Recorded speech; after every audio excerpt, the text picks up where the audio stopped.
So a lot is happening, giving that development in Edo State is one that everyone is looking at and seeing how the presidency would react to what's going on there. But we'll come for that a little later. But the budget is also something that is trending.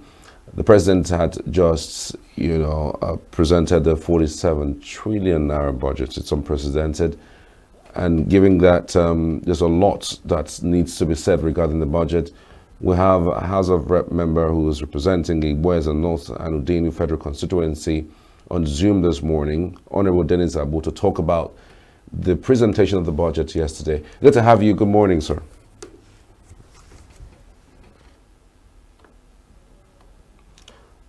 Honorable Agbo, can you hear me?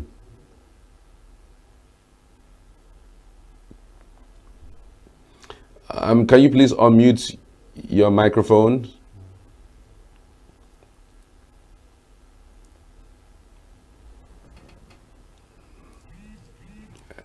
Honorable Dennis, can you hear me? Okay, the presentation of the budget basically is unprecedented. This is the first time we're having this amount of money is being presented. So many persons thought that it was quite late. I mean, today is the 18th of December or 19th of December 2024, and one would wonder really at what point really would they have the opportunity to have the MDAs, the commissioner, and the ministers come to, basically defend the budgets, and given that we're just less than 2 weeks to the end of the year 2024, would it be something that would get into next year? And when it gets into next year, how will the implementation be? Several reports have shown that the implementation of the 2024 budget, really didn't meet its, criterion. And so maybe the budget would also go the same way that it is going, because again, this is already late in the day.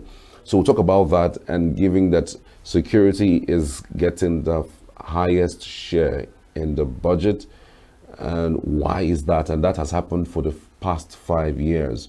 And one would wonder, why do we have security issues to the extent that more than 15% of the budget has been given to security? And why is our security not getting better, even with all of these amount of monies in the last 5 years, budgeted for security? Is there something that we need to do that we're not doing, or is there something that needs to be done that hasn't been done? Or do we need to fire everybody, who are heading our security architecture? Well, the budget of the 2025, I think, with much being given to security, it is a welcome development, if you ask me, because definitely security is one sector of the Nigeria we need to, critically look into because of a lot of insecurities in the country. I don't think it is on a negative point of view, budgeting such amount of money to security, and not just security. Other amount has been budgeted for other sectors like infrastructure and health. Particularly, that one is the one that got my interest, because in the health sector right now, even the production and selling of drugs is been going increasing. The price has been increasing, and I think budgeting or taking those sectors as top priorities is number one thing. We're looking forward to seeing the implementation, like you said. Definitely, they have said that they are extending the 2024 budget to June 2025. It means the work is still ongoing, and we keep on looking at the implementation and how they can achieve all of those things. Nigeria targets 3.89% deficit. And of course, the revenue is going to be about 34 trillion naira revenue. A lot of, I would say, hope. We're hopeful, because looking at the reform and all of that, I think something good is going to come out from this if Nigeria, the presidency, is following up with this initiative and then making sure that each sector is implementing and making sure that all of this money budgeted for each sector is being implemented and followed up. Yes, followed up, so that we don't have to experience we had in the past where we say such amount of money snake swallowed, or this one is missing, or we can't even find where these monies went into. But if there is an organization or all these ministries being checkmating the implementation of this budget, I think definitely we're going to be smiling by the end of 2025. So basically, I watched a clip online where a few persons projected a certain video stating the senators and the House of Rep members, some of them singing "On your mandate we shall stand."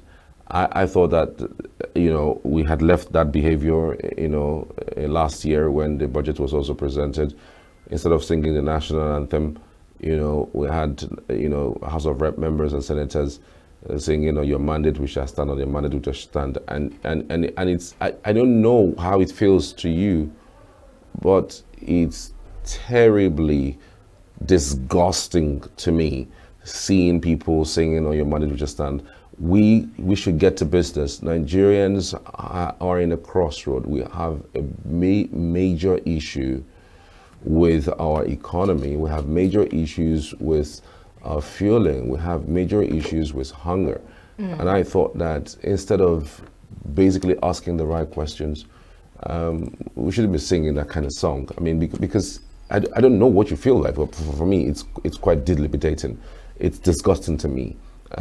Well, to some persons it might be okay, but there's nothing wrong with that. But I thought that singing "On your mandate we shall stand" should be something of private and something that is APC related. But in that house, we have Labour Party, we have PDP, we have other opposition leaders who were there to witness the budget presentation.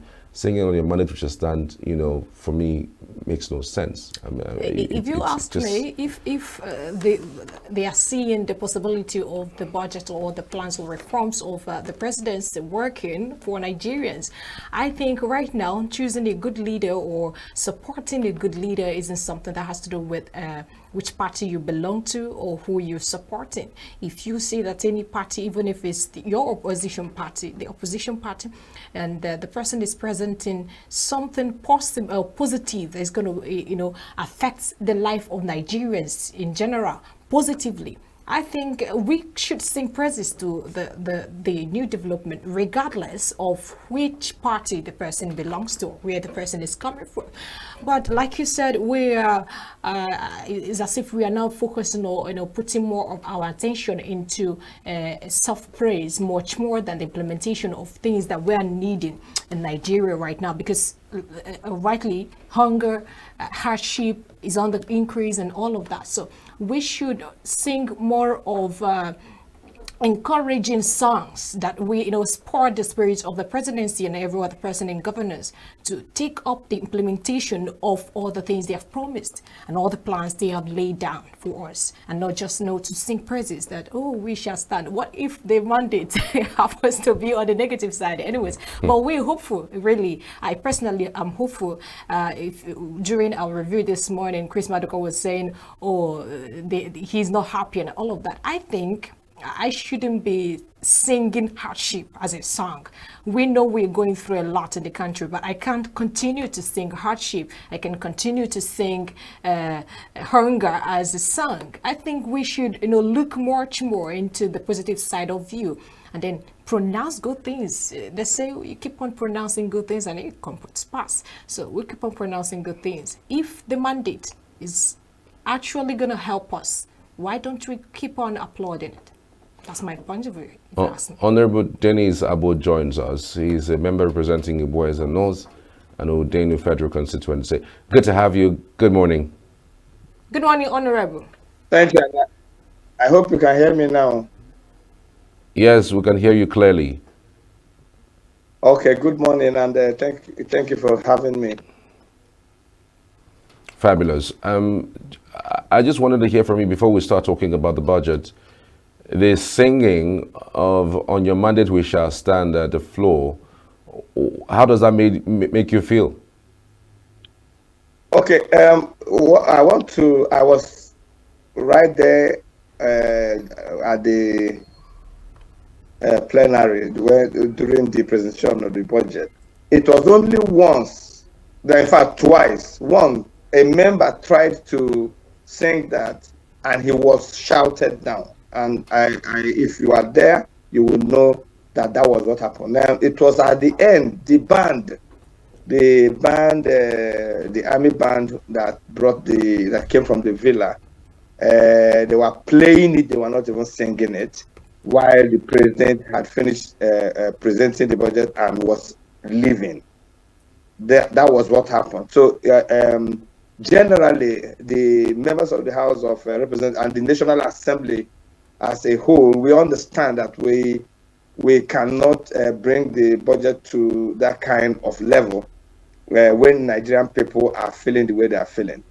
So our reaction to the person who tried to sing that shows you exactly where the National Assembly stands as regards the seriousness of the situation that we have in Nigeria right now.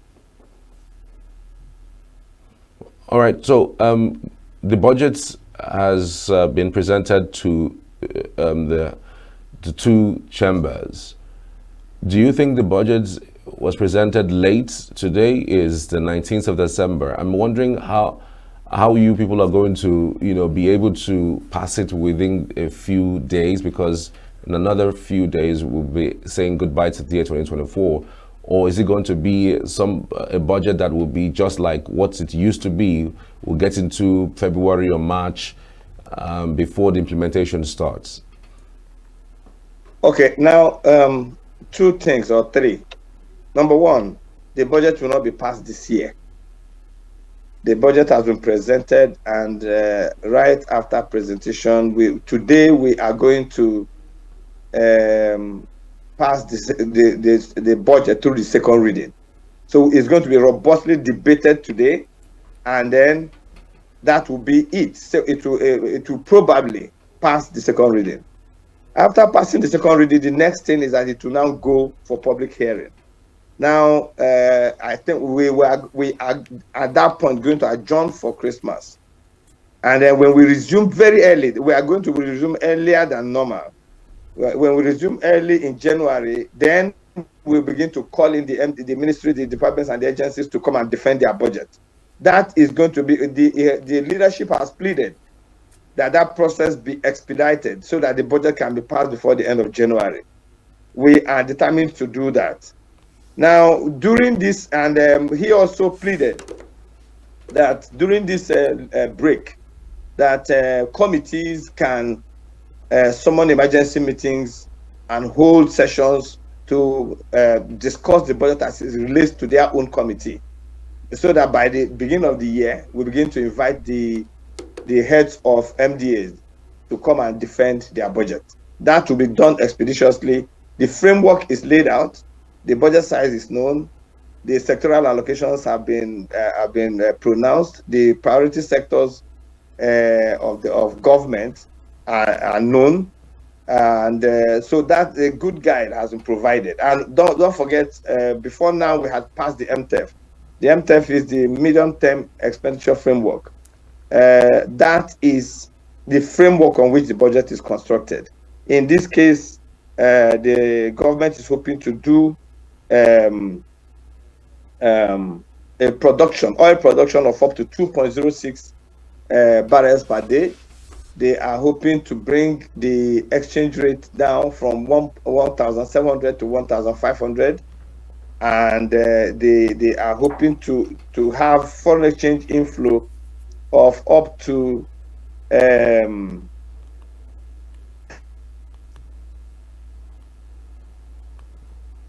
Honorable Dennis.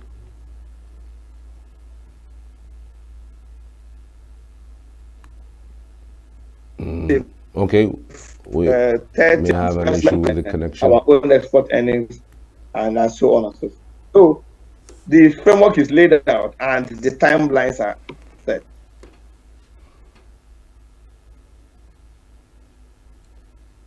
Right. Hello, can you Honorable, I wanted to ask you a question. What need is the 13 trillion naira loan against the 49 trillion naira budgeted for the year 2025?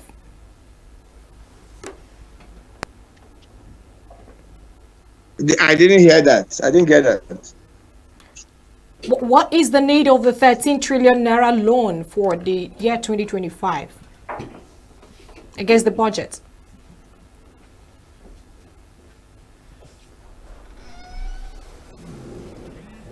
Hold on. Because I can't hear you very well. Let me see. Okay, Honorable Dennis, can you hear me? Go ahead again.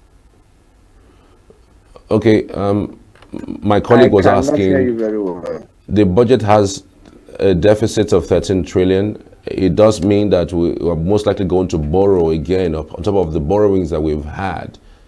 I mean, do you think this is sustainable? Whether the income is sustainable. I Do you am think trying to the increase my volume.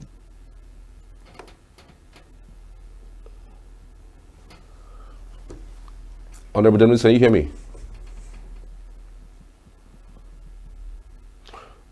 Okay, Honorable Dennis Agbo is representing Western North and UDENU Federal Constituency, giving us an insight into the singing of your mandate we shall stand, and of course also stating some of the issues relating to the budget. We would love to actually connect with him back, to talk on several other issues regarding, the deficits that would have to actually balance out, giving that would have to get a loan in order to, marshal out with whatever it is that the deficit of the budgets is already giving.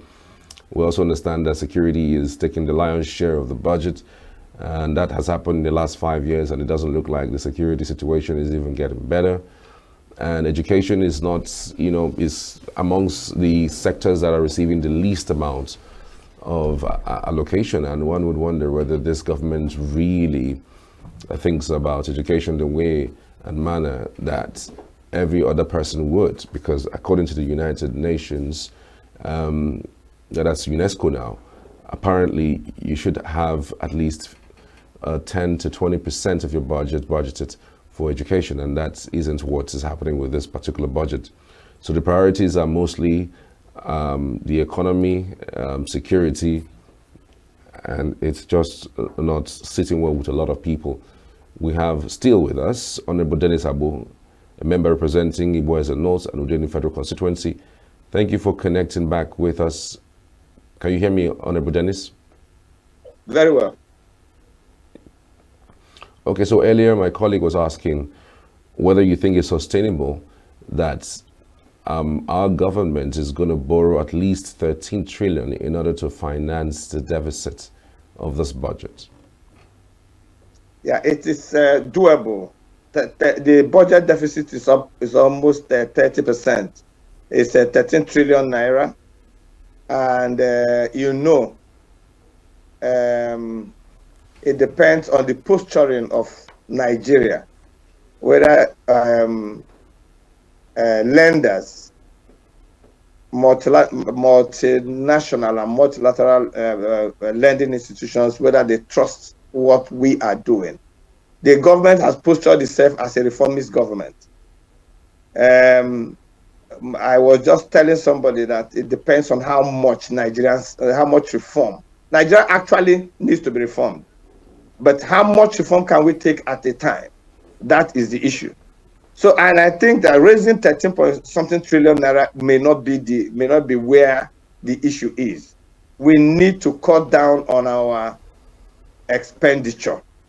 Now, if you come to the sectoral allocations, they have selected 4 priorities. And by the way, somebody was saying that 3.58 trillion is low for education. It is not low, because it is probably the highest it has ever been in recent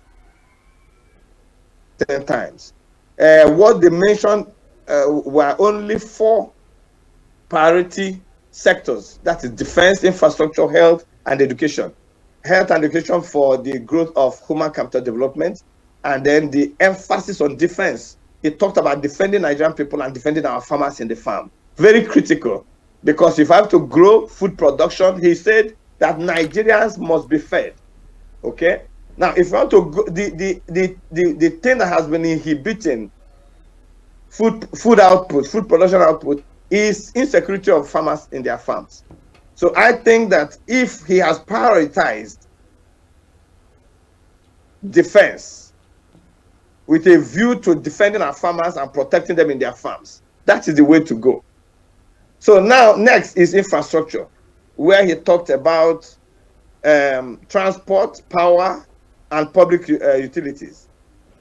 That is unleashing some expenditure into the system and guiding the inflationary effect of it. So, transport, well, power, yes. Public works, yes. Security, yes. Security for agriculture, very important. And then you were saying, has security improved? I think that security has actually improved. I think that is my view. It has improved. I am not standing in defense of the government, but I am saying what I know is the truth around.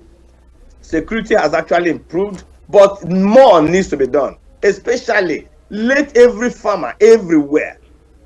It doesn't matter how many army people have to go and protect, police, civil defense people have to go and protect our farmers and let them feel safe cultivating.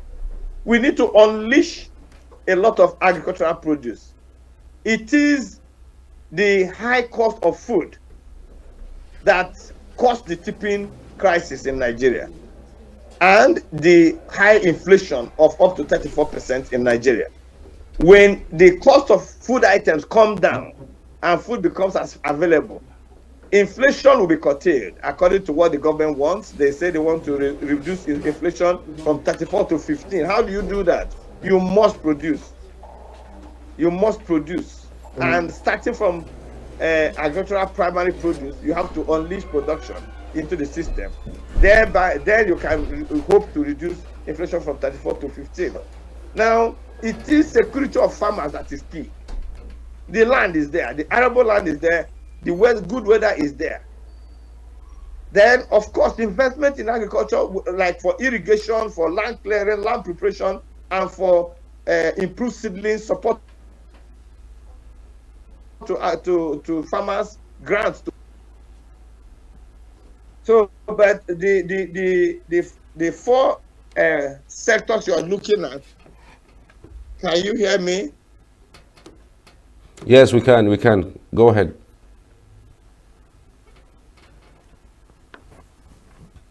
Honorable Dennis, can you hear me?